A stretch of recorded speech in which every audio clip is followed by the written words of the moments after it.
시청자 여러분 안녕하십니까? 김필재TV의 김필재입니다. 여러분, 북극에 대해서 어떻게 생각하십니까? 우리와는 너무 먼 지역의 이야기인지라 이질감이 클 것으로 보입니다. 그런데 중국은 그렇지가 않은가 봅니다. 중국은 1대1로를 북극 지역까지 확대해 나가고 있습니다. 그래서 이번 시간에는 북극권을 둘러싼 미국과 중국 그리고 러시아 사이의 패권 경쟁에 대해서 알아보도록 하겠습니다. 미중 간 대립이 무역 분쟁을 시작으로 전 분야로 확대되고 있는 가운데 북극이 새로운 양국 충돌의 쟁점으로 떠오르고 있습니다.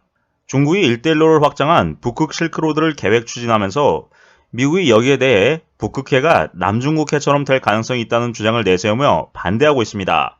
미중 갈등과 맞물려 유럽과 아시아를 잇는 주요 교통로이자 지하자원이 막대한 북극권을 둘러싼 주요 국가들의 패권 다툼이 더욱 치열해지고 있는 것입니다.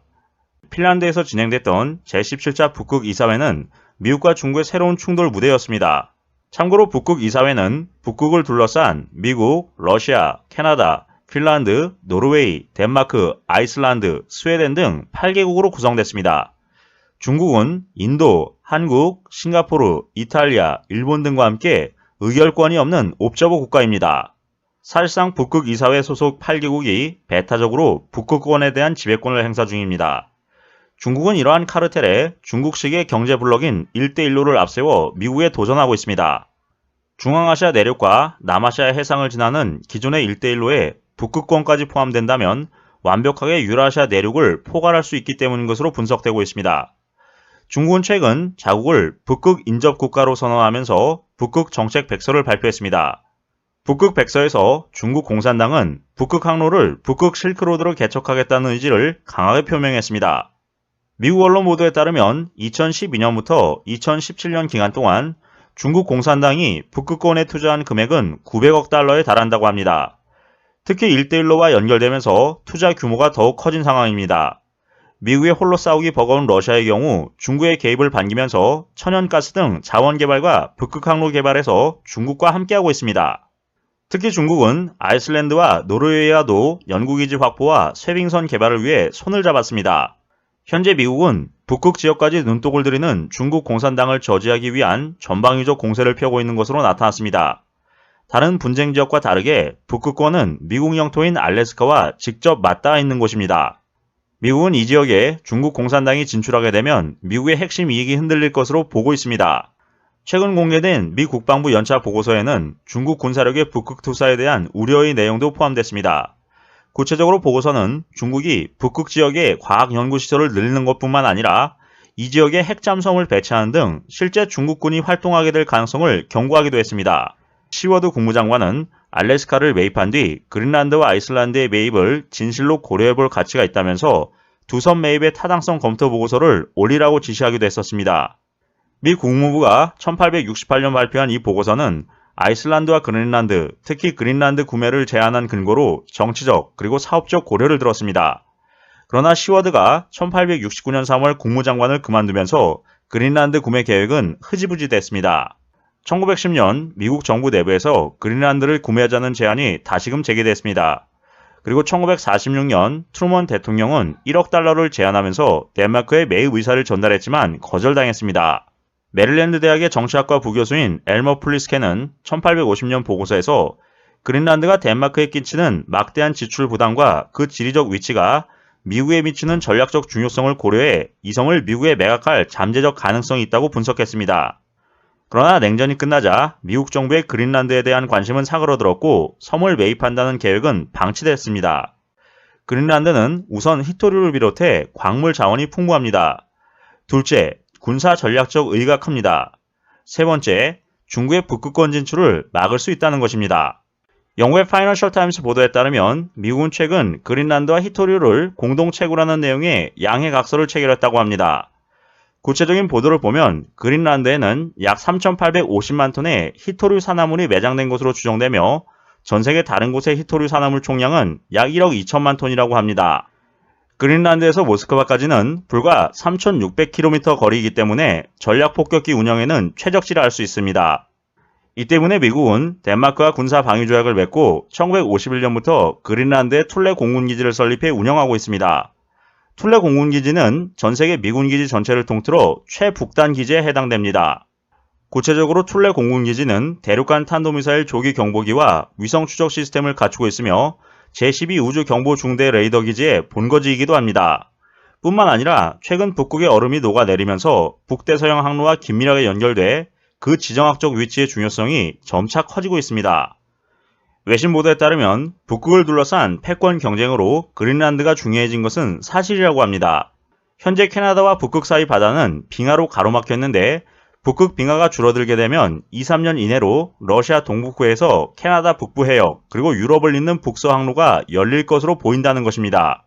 그린란드가 이처럼 지정학적으로 러시아에 대항할 미국의 군사적 요충지이며 빙하가 녹기 시작하면서 경제적 가치가 급등하고 있다는 점이 그린란드에 관심을 가지는 이유로 풀이됐습니다. 영국의 BBC 보도에 따르면 최근 몇 년 사이 중국 공산당과 러시아가 북극에 대한 관심이 커지고 있다고 합니다. 중국 국무원은 중국의 북극 정책 백서를 발간해 자국을 근북극 국가로 칭하면서 북극 항로의 개발 이용을 통해 공동으로 빙상 실크로드를 구축해야겠다고 밝혔습니다.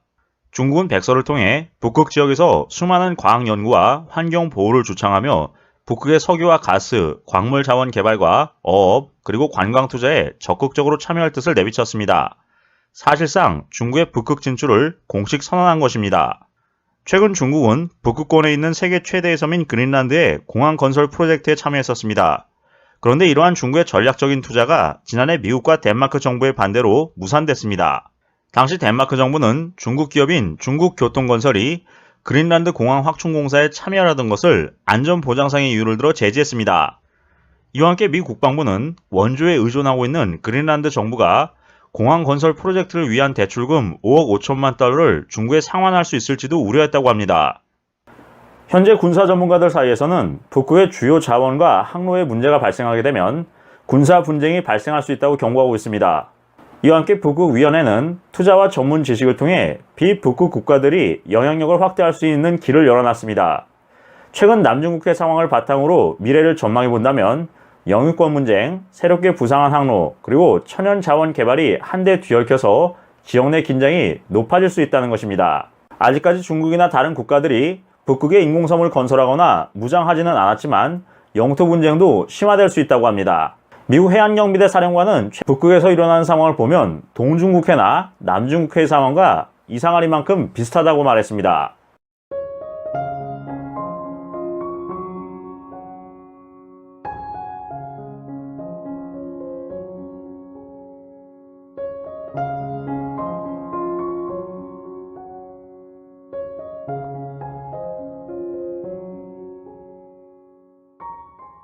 미국의 안보 전문가들은 북극의 해빙을 러시아와 중국이 긍정적인 시선으로 바라보고 있는 점에 주목하고 있다.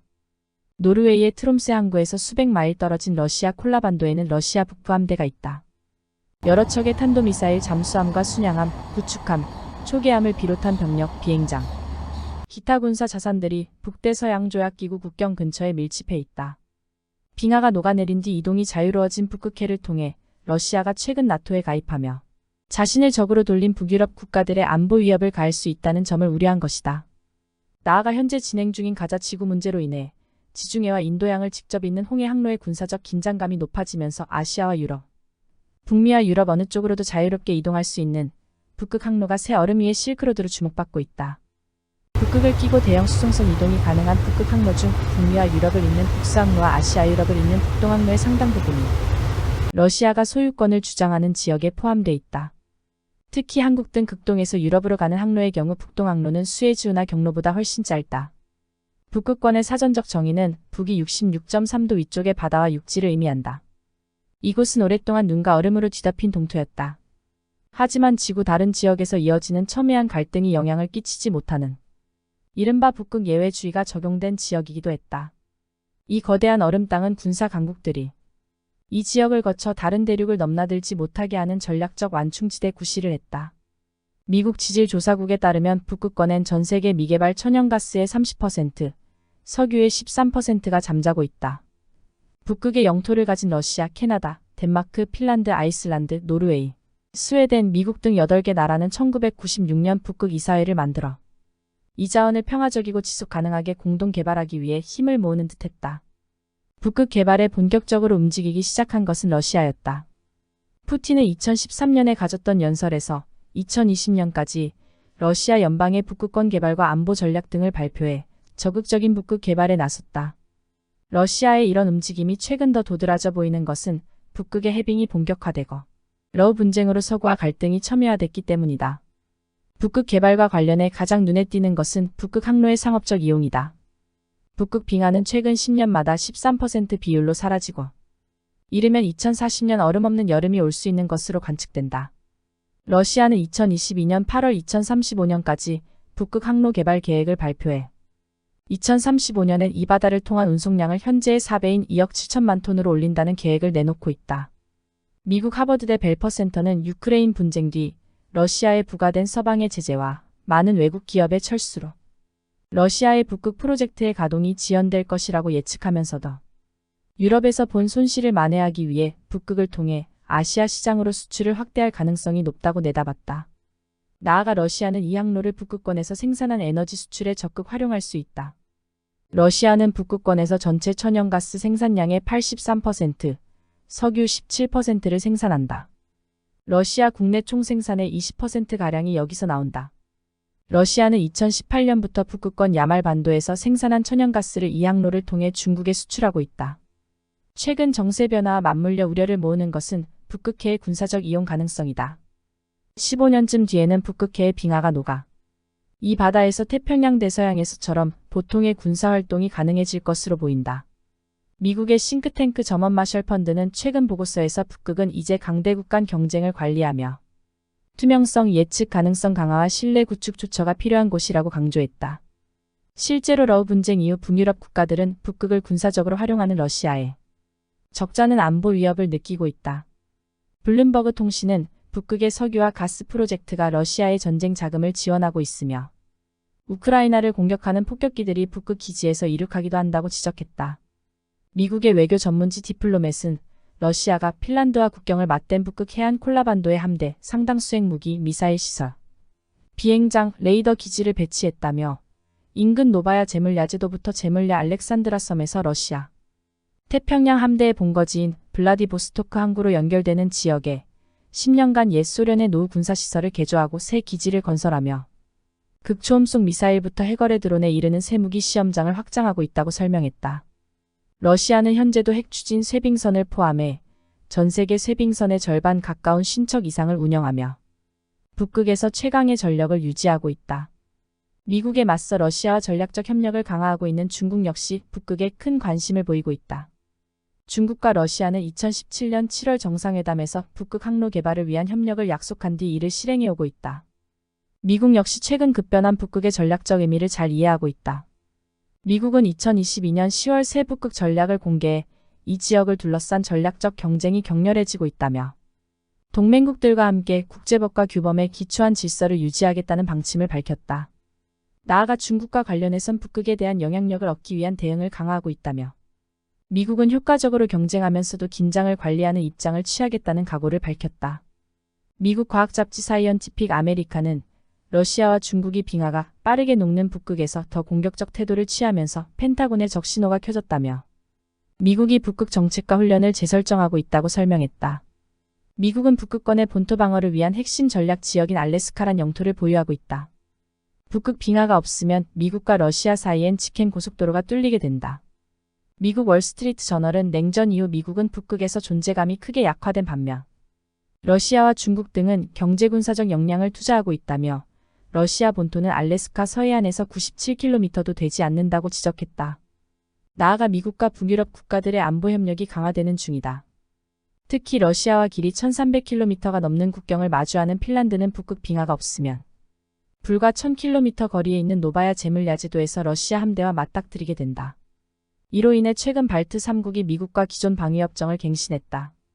미국은 이 협정을 통해 유사시 이 세 나라의 군사기지를 활용할 수 있다.